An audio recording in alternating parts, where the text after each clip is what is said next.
মাছ ধরবেন নি কেউ? চলে আসেন।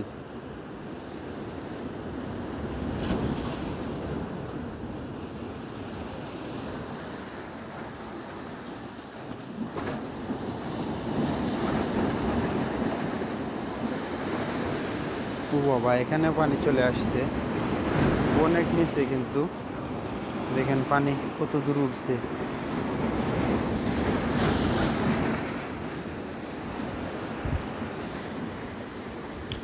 এইটা ভিতরের পানিটা শান্ত, এখানে মাছ ধরার জন্য খুবই উপযুক্ত।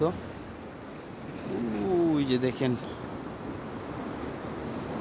ঢেউগুলা, এখানে বাদ দিয়ে রাখছে।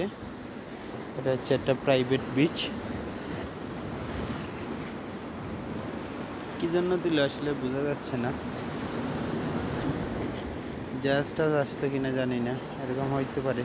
এই যে সম্ভবত তোলার জন্য।